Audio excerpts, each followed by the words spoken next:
नमस्कार साथियों, आप सभी का इस YouTube चैनल पर स्वागत है। मैं डॉक्टर मेनपाल, सहायक आचार्य समाजशास्त्र, राजकीय महाविद्यालय श्रीगंगानगर से। आज इस वीडियो में हम आरपीएससी समाजशास्त्र विषय के स्कूल व्याख्याता पर चर्चा करेंगे कि स्कूल व्याख्याता के लिए हमें किन किन पुस्तकों का अध्ययन करना चाहिए, किस प्रकार से अध्ययन करना चाहिए, हमारी रणनीति क्या रहनी चाहिए ताकि हमारा चयन है वो अंतिम रूप से हो सके। तो पुस्तकों पे चर्चा करें या तैयारी किस प्रकार से करें, इस पर चर्चा करने से पहले हम एक नज़र इसके सिलेबस पर डालते हैं। तो सिलेबस है वो कुल 4 भागों में विभाजित है। जो पहला भाग है वो सीनियर सेकेंडरी लेवल का है। तो सीनियर सेकेंडरी लेवल में जो समाजशास्त्र की मूलभूत अवधारणाएं हैं, जैसे कि sociology, society, community, social group, family, marriage, ये सब दिए गए हैं। दूसरा जो लेवल है वो ग्रेजुएशन का लेवल है। इसमें भी मुख्य रूप से मूलभूत अवधारणाओं के बारे में ही चर्चा की गई है। और जो तीसरा लेवल है वो पोस्ट ग्रेजुएशन लेवल है। इसमें मुख्य रूप से 3 सामाजिक विचारकों दुर्खिम, मैक्स वेबर और कार्ल मार्क्स के बारे में चर्चा की गई है। और सोशल चेंज के जो प्रोसेस है, संस्कृतिकरण, पश्चिमीकरण, आधुनिकीकरण, और इसके साथ साथ जो कुछ नई अवधारणाएं हैं जैसे कि उत्तराधुनिकता, ग्लोबलाइजेशन, उदारीकरण आदि पर चर्चा की गई है। जो चौथा भाग है वो थोड़ा सा हटके है, जो आजकल टेक्नोलॉजी की जरूरत पड़ती है उनसे रिलेटेड है। तो इस पर हम आज चर्चा नहीं करेंगे। जो पहले 3 पार्ट है उन पे चर्चा हम करेंगे।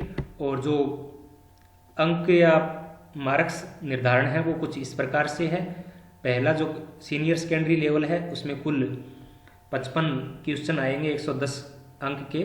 इसी प्रकार ग्रेजुएशन लेवल है उसमें भी सेम है, 55 पर्सन और 110 अंक। पोस्ट ग्रेजुएशन लेवल है उसमें जो वेटेज है अंकों का वो कम है, केवल 20 अंकों का आएगा। और जो चौथा पार्ट है उसमें 60 अंकों के आएंगे। तो कुल 300 अंकों का प्रश्न पत्र होगा। तो अब बात करते हैं कि इसके लिए हमें किन किन पुस्तकों का अध्ययन करना चाहिए। तो देखो, जब कक्षा 12 और 11 और 12 के स्तर की बात होती है तो एनसीईआरटी से बढ़कर कोई ऑप्शन नहीं हो सकता। तो हमें जो सीनियर सेकेंडरी लेवल है उसके लिए एनसीईआरटी को आधार बनाना चाहिए। एनसीईआरटी के साथ कभी प्रॉब्लम ये रहती है कि इसके अंदर ऑब्जेक्टिव टाइप क्वेश्चन है वो कम बनते हैं और पढ़ने में थोड़ी बोरियत महसूस होती है। लेकिन इसको 3-4 बार पढ़ेंगे तो समाजशास्त्र की जो मूलभूत अवधारणाएं हैं, जो हमारी अवधारणात्मक समझ है वो काफ़ी विकसित हो जाएगी।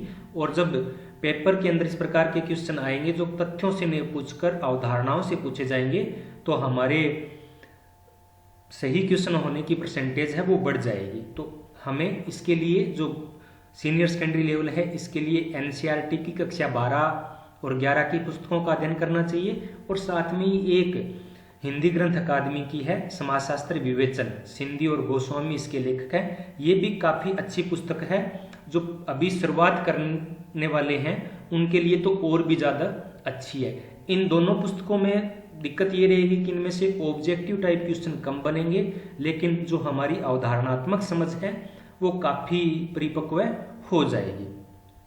एनसीईआरटी बुक जो लेसन है उनके बाद में संदर्भ सूची दी गई होती है। तो कई बार प्रश्न है उनमें से भी पूछे जाते हैं, तो उनको छोड़ना नहीं है।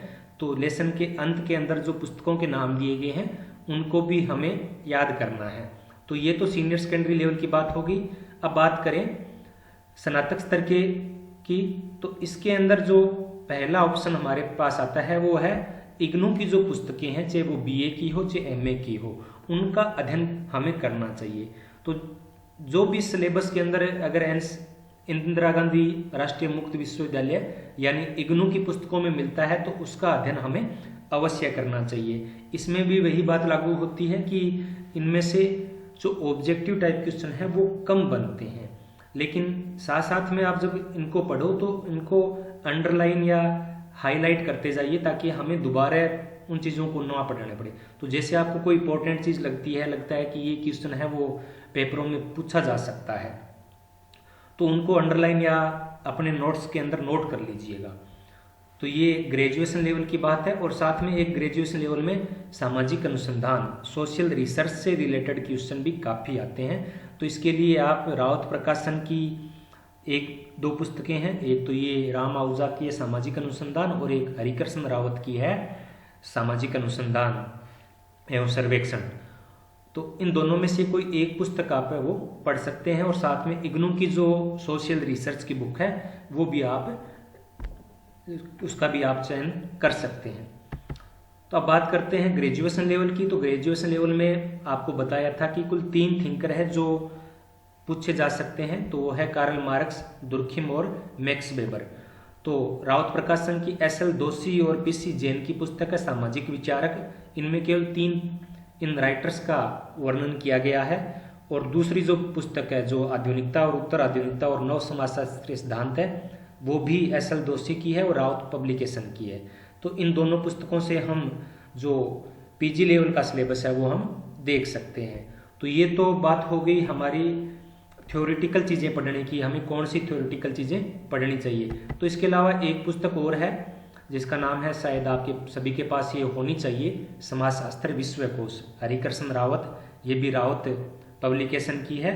तो जितनी भी अवधारणाएं हैं वो इस पुस्तक में दी हुई है। और साथ में इसके साथ एक और है सामाजिक चिंतक, ये भी हरिकृष्ण रावत की है।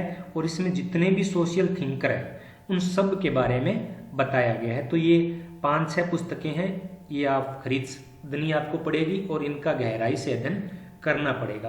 तो ये तो थ्योरेटिकल चीज़ें थी या अवधारणात्मक समझ विकसित करने के लिए थी, लेकिन इनसे हमारा काम नहीं चलेगा। ये तो पहले स्तर पे हमारा कार्य करना है। अगर ये हम पुस्तकें पढ़ लेते हैं तो उसके बाद में हमें ज़्यादा से ज़्यादा ऑब्जेक्टिव टाइप क्वेश्चन को हल करना पड़ेगा, क्योंकि हमारा पेपर है वो ऑब्जेक्टिव होगा। इसलिए जितना हो सके ऑब्जेक्टिव टाइप क्वेश्चनों को हल करना है। पिछले वर्षों के जो स्कूल व्याख्याता के प्रश्न पत्र है, यूजीसी नेट के प्रश्न पत्र है, कॉलेज व्याख्याता के जो पेपर हैं, किसी भी स्टेट के अंदर जो वर्तमान के अंदर समाजशास्त्र विषय के पेपर्स हो रहे हैं, उन सब को हमें सोल्व करना है, क्योंकि ज़्यादातर क्वेश्चन हैं वो इन्हीं में से पूछे जाते हैं।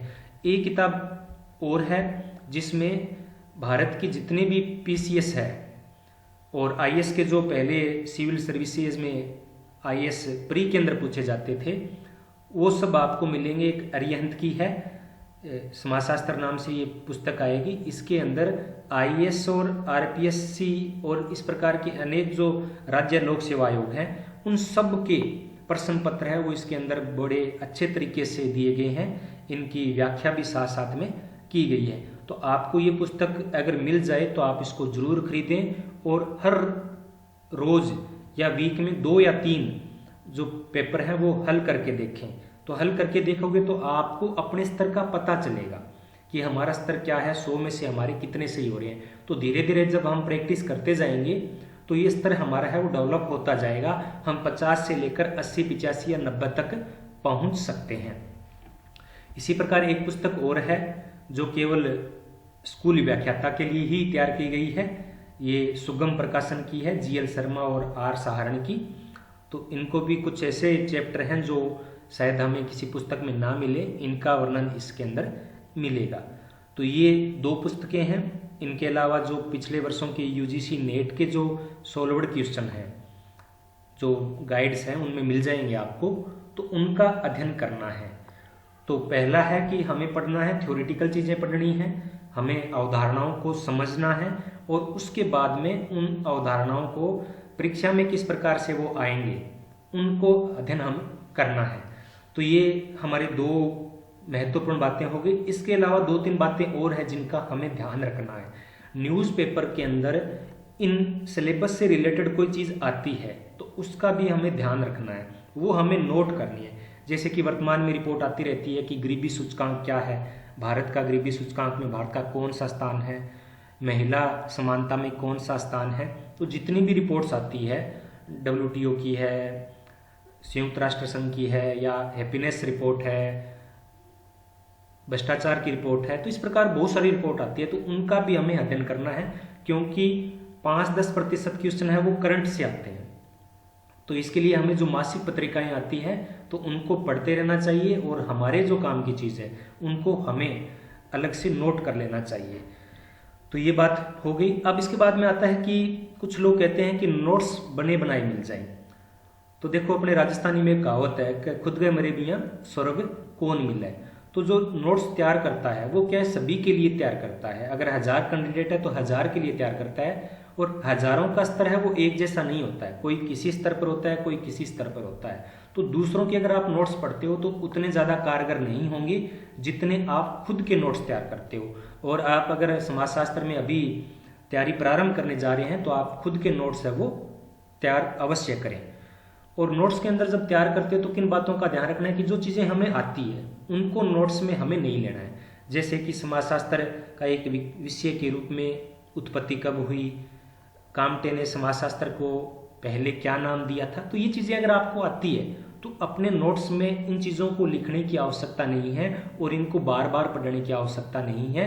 इन पर समय नष्ट करने का कोई फायदा नहीं है। अपने नोट्स में वही बातें लिखनी हैं जो आपके लिए डाउटफुल हो या आपके लिए बिल्कुल नई हो। तो नोट्स है वो हम दो तरीके से तैयार कर सकते हैं।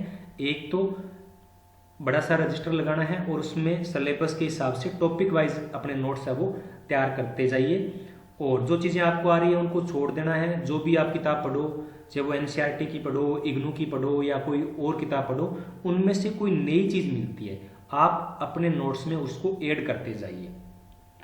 और हो सकता है आपका कई बार क्या है कि हम नया शुरुआत करते हैं तो हमारा चयन नहीं होता है, लेकिन कहते हैं ना कि हम संचित कर्मों का फल भोगते हैं। तो अगर आपने एक बार नोट्स बना लिए तो उसका फल है वो आप आने वाले कई सालों तक भोगते रहोगे। जैसे अभी स्कूल लेक्चरर के लिए आप तैयारी कर रहे हो, आपका सिलेक्शन हो सकता है, अगर आपने खुद के नोट्स बना लिए तो वो फिर आपको आगे कॉलेज लेक्चरर में भी काम आ सकते हैं। तो इस प्रकार से किसी दूसरे के नोट्स पे निर्भर न रहने की बजाय खुद के नोट्स तैयार करने चाहिए हमें। तो ये हमारी रणनीति होनी चाहिए कि पहले हम अवधारणाओं को स्पष्ट करें, फिर ज़्यादा से ज़्यादा ऑब्जेक्टिव टाइप क्वेश्चनों को हल करें, और तीसरे स्तर पर हम खुद के नोट्स बनाएं। नोट्स में केवल उन चीज़ों को लें जो हमारे लिए नई है या हमारे लिए डाउटफुल है। तो अगर आप इन पुस्तकों का अध्ययन करते हैं तो मैं दावे के साथ कह सकता हूं कि आपका चयन है वो 100% हो जाएगा। इसके साथ एक चीज़ का ध्यान रखना और होगा कि हमें अपने पूरे मन और लगन के साथ तैयारी करनी होगी। अधूरे मन से किया गया कोई भी कार्य पूर्ण नहीं होता है। एक कमेंट पे मुझे पता आएंगे कि वैकेंसी कब आएगी, कितनी पोस्टें आएगी, तो ये एक्यूरेट तो आरपीएससी ही बता सकती है कि कब वैकेंसी निकालेगी, कितनी पोस्टें निकालेगी। तो सुनने में आ रहा है कि 35 से 40 पोस्टें हैं वो समाजशास्त्र की आ सकती है, और वैकेंसी पहले सेकंड ग्रेड पहले आएगी और उसके बाद में फर्स्ट ग्रेड आएगी। तो इसका अभी कोई अंदाज़ा नहीं है, लेकिन अच्छा प्रतिस्पर्धी वही होता है जो पहले से ही अपनी तैयारी है वो रखता है। भारत के राजाओं की एक खास बात रही है कि जब दुश्मन बिल्कुल सीने पे आके खड़ा हो जाता था, छाती पे आके खड़ा होता था, तब वो युद्ध करने के लिए दौड़ते थे और हार जाते थे। तो ऐसा हमें नहीं करना है। हमें, अगर आप इसके लिए पहले से तैयारी करो, हमें वैकेंसी आने के लिए तैयारी नहीं करनी है, उससे पहले ही अपनी तैयारी को धार देनी है। तो पहले तैयारी रखिए, अस्त्र शस्त्र अपने तैयार रखिए, और जब वैकेंसी आती है, पेपर आता है, तो उसका प्रयोग करते हुए मैदान में कूद जाना है। तो ये हमारी रणनीति रहती है। तो आप पूरे मन लगन से प्रयास कीजिए। अगर मेरे लायक कोई, अगर मैं आपका सहायता कर सकता हूँ तो आप कमेंट बॉक्स में ज़रूर लिखें। हर संभव मैं कोशिश करूँगा कि आपकी जो भी समस्याएं हैं उनका सॉल्यूशन करूँ। और इसके साथ साथ एक चीज़ आप और भी कर सकते हो, क्योंकि हम जब तैयारी करते हैं तो हमारी तैयारी में निरंतरता नहीं होती है। हम एक महीने अच्छी तैयारी करते हैं फिर छोड़ देते हैं, तो ऐसा नहीं होना चाहिए। तो निरंतरता बनाए रखने के लिए आप कोई टेस्ट सीरीज है वो भी ज्वाइन कर सकते हैं, या फिर नियमित रूप से जो सॉल्व्ड पेपर हैं उनको हल कर सकते हैं। तो उम्मीद है कि आपको ये वीडियो ज़रूर पसंद आया होगा, और अगर कोई कमी है तो आप कमेंट बॉक्स में ज़रूर लिखें। मेरे लायक कोई सेवा हो तो वो भी ज़रूर बताना। मैं हर संभव प्रयास करूँगा कि आपकी सहायता कर सकूँ। जय हिंद, जय भारत। और अगर वीडियो आपको पसंद आया हो तो चैनल को सब्सक्राइब जरूर करें। धन्यवाद।